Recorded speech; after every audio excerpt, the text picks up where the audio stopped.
ਅੱਗੇ ਵਧਨੇ ਆ ਜੀ। ਹੁਣ ਸਾਡੇ ਨਾਲ ਅਗਲੇ ਸਾਡੇ ਸਹਿਯੋਗੀ ਨੇ ਕੁਲਦੀਪ ਧਾਲੀਵਾਲ ਜੀ।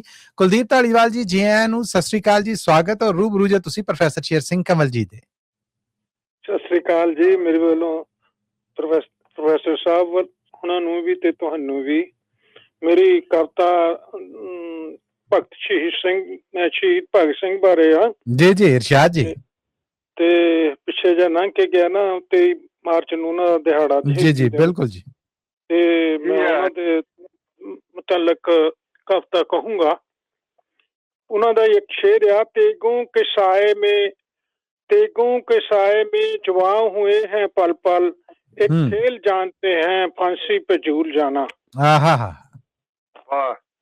एक होर शेर आ जी, मैं आप लिखिਆ, दर्जा शहीद दा आशिक ਨੂੰ ਦੇਣ ਲੋਕੀ, ਦਰਜਾ ਸ਼ਹੀਦ ਦਾ ਆਸ਼ਿਕ ਨੂੰ ਦੇਣ ਲੋਕੀ, ਪਰ ਆਸ਼ਿਕ ਸ਼ਹੀਦ ਦੀ ਰੀਸ ਨਹੀਂ ਕਰ ਸਕਦਾ।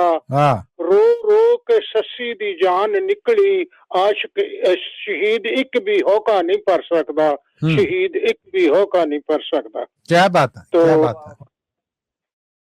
ਪ੍ਰਣਾਮ ਹੈ ਅਮਰ ਸ਼ਹੀਦਾਂ ਨੂੰ, ਜਿਹੜੇ ਮਰ ਕੇ ਕਦੀ ਨਾ ਮਰਦੇ ਨੇ, ਜਿਹੜੇ ਜੀਣਾ ਜਾਣਨ ਹੋਰਾਂ ਲਈ ਹੱਸ ਮੌਤ ਲਾੜੀ ਨੂੰ ਵਰਦੇ ਨੇ। ਪ੍ਰਣਾਮ ਹੈ ਅਮਰ ਸ਼ਹੀਦਾਂ ਨੂੰ। ਜਾਂ ਬੈਰੀ ਨੂੰ ਲਲਕਾਰਦੇ ਨੇ, ਜਾਂ ਬੈਰੀ ਨੂੰ ਲਲਕਾਰਦੇ ਨੇ, ਕਦੀ ਧੋਖੇ ਨਾਲ ਨਾ ਮਾਰਦੇ ਨੇ। ਤਾਈਓ ਊਧਮ ਸਿੰਘ ਸਰਦਾਰ ਜਹੇ ਜਾਂ ਲੰਡਨ ਫਾਂਸੀ ਚੜ੍ਹਦੇ ਨੇ। ਪ੍ਰਣਾਮ ਹੈ ਅਮਰ ਸ਼ਹੀਦਾਂ ਨੂੰ, ਜਿਹੜੇ ਮਰ ਕੇ ਕਦੀ ਨਾ ਮਰਦੇ ਨੇ। ਸਾਂਡ ਰਸ ਨੂੰ ਕਤਲ ਜਦ ਕੀਤਾ ਸੀ, ਲਾਜਪਤ ਦਾ ਬਦਲਾ ਲੀਤਾ ਸੀ ਸੁੱਟਿਆ ਬੰਬ ਅਸੈਂਬਲੀ ਵਿੱਚ, ਬੈਰੀ ਪੇ ਅੱਜ ਤੱਕ ਡਰਦੇ ਨੇ। ਪ੍ਰਣਾਮ ਹੈ ਅਮਰ ਸ਼ਹੀਦਾਂ ਨੂੰ, ਜੋ ਮਰ ਕੇ ਕਦੀ ਨਾ ਮਰਦੇ ਨੇ। ਵਾਹ ਜੀ ਵਾਹ, ਵਾਹ ਜੀ ਵਾਹ। ਜਦ ਹੱਦ ਹੋ ਗਈ ਸੀ ਜਬਰਾਂ ਦੀ, ਜਦ ਹੱਦ ਹੋ ਗਈ ਸੀ ਜਬਰਾਂ ਦੀ, ਹੋਈ ਸ਼ੁਰੂ ਕਹਾਣੀ ਬਬਰਾਂ ਦੀ।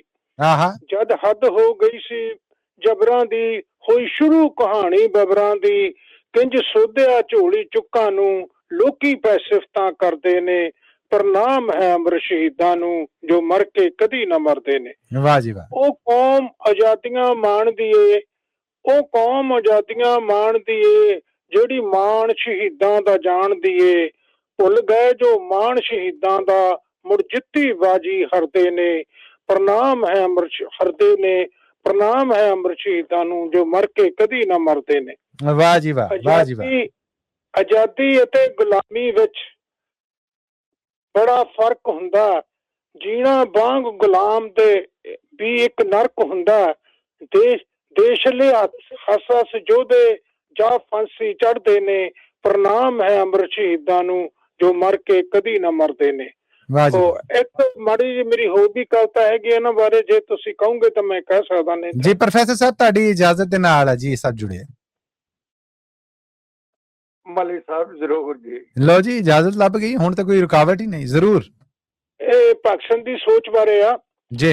ਮੁੱਕ ਜਾਣਾ ਦੌਰ ਇਹ ਜਬਰਾਂ ਦਾ, ਮੁੱਕ ਜਾਣਾ ਦੌਰ ਇਹ ਜਬਰਾਂ ਦਾ, ਬੰਨ ਟੁੱਟਣਾ ਇੱਕ ਦਿਨ ਸਬਰਾਂ ਦਾ। ਨਾ ਕਤਲ ਕਰੂ ਕੋਈ ਸਦਰਾਂ ਦਾ, ਇੱਕ ਦਿਨ ਮੁੜ ਐਸਾ ਆਉਣਾ ਏ, ਜਦ ਭਗਤ ਸਿੰਘ ਸਰਦਾਰ ਦੀਆਂ ਸੋਚਾਂ ਨੇ ਭਾਰੂ ਹੋਣਾ ਏ। ਜਦ ਭਗਤ ਸਿੰਘ ਸਰਦਾਰ ਦੀਆਂ ਸੋਚਾਂ ਨੇ ਭਾਰੂ ਹੋਣਾ ਏ। ਨਾ ਭੁੱਖਾ ਕੋਈ ਮਜ਼ਦੂਰ ਮਰੂ, ਨਾ ਭੁੱਖਾ ਕੋਈ ਮਜ਼ਦੂਰ ਮਰੂ, ਨਾ ਖੁਦਕੁਸ਼ੀਆਂ ਕਿਸਾਨ ਕਰੂ। ਨਾ ਲੋਟੂਆਂ ਤੇ ਇਨਸਾਨ, ਨਾ ਲੋਟੂਆਂ ਤੋਂ ਇਨਸਾਨ ਡਰੂ। ਸਭ ਚਿੰਤਾ ਫਿਕਰ ਮੁਕਾਉਣਾ ਏ, ਜਦ ਭਗਤ ਸਿੰਘ ਸਰਦਾਰ ਦੀਆਂ ਸੋਚਾਂ ਨੇ ਭਾਰੂ ਹੋਣਾ ਏ। ਨਾ ਰਹਿਣਾ ਘੁੱਪ ਹਨੇਰਾ ਏ, ਜਗ ਪੈਣਾ ਚਾਰ ਚਫੇਰਾ ਏ। ਨਾ ਰਹਿਣਾ ਘੁੱਪ ਹਨੇਰਾ ਏ, ਜਗ ਪੈਣਾ ਚਾਰ ਚਫੇਰਾ ਏ। ਵਿਦਿਆ ਦਾ ਦੀਪ ਜਗਾਉਣਾ ਏ, ਜਦ ਭਗਤ ਸਿੰਘ ਸਰਦਾਰ ਦੀਆਂ ਸੋਚਾਂ ਨੇ ਭਾਰੂ ਹੋਣਾ ਏ। ਨਾ ਲੱਭਣਾ ਸਾਧ ਪਖੰਡੀ ਕੋਈ, ਕੌਮ ਨਾ ਕੌਮਾਂ ਚ ਪਾਊ ਵੰਡੀ ਕੋਈ। ਇੱਜ਼ਤਾਂ ਦੀ ਨਾ ਲੱਗਣੀ ਮੰਡੀ ਕੋਈ, ਹਰ ਇੱਕ ਦਾ ਮਾਣ ਵਧਾਉਣਾ ਏ, ਜਦ ਭਗਤ ਸਿੰਘ ਸਰਦਾਰ ਦੀਆਂ ਸੋਚਾਂ ਨੇ ਭਾਰੂ ਹੋਣਾ ਏ। ਨਾ ਹੋਣਗੇ ਐਡ ਅਡੰਬਰ ਇਹ, ਨਾ ਹੋਣਗੇ ਐਡ ਅਡੰਬਰ ਵੇ ਇਹ, ਝੂਠੇ ਸਭ ਪੀਰ ਪਕੰਬਰ ਇਹ। ਨਾ ਰਚਣਗੇ ਹੋਰ ਸਬੰਬਰ ਇਹ, ਨਾ ਸੱਚ ਨੂੰ ਕਿਸੇ ਛਪਾਉਣਾ ਏ, ਜਦ ਭਗਤ ਸਿੰਘ ਸਰਦਾਰ ਦੀਆਂ ਸੋਚਾਂ ਨੇ ਭਾਰੂ ਹੋਣਾ ਏ। ਮੁੱਲ ਵਿਕਦਾ ਨਾ ਭਗਵਾਨ ਹੋਊ, ਨਾ ਹਿਰਦਿਆਂ ਵਿੱਚ ਸ਼ੈਤਾਨ ਹੋਊ, ਹਰ ਇੱਕ ਸੱਚਾ ਇਨਸਾਨ ਹੋਊ, ਸਭ ਮੁੱਕਣਾ ਰੋਣਾ ਧੋਣਾ ਏ, ਜਦ ਭਗਤ ਸਿੰਘ ਸਰਦਾਰ ਦੀਆਂ ਸੋਚਾਂ ਨੇ ਭਾਰੂ ਹੋਣਾ ਏ। ਧੰਨਵਾਦ ਜੀ ਤੁਹਾਡਾ। ਥੈਂਕ ਯੂ ਜੀ, ਤੁਹਾਡਾ ਧੰਨਵਾਦ ਹੈ ਕਿ ਤੁਸੀਂ ਆਏ ਔਰ ਸਾਂਝ ਬਣਾਈ। ਥੈਂਕ ਯੂ ਕੁਲਦੀਪ ਧਾਲੀਵਾਲ ਜੀ।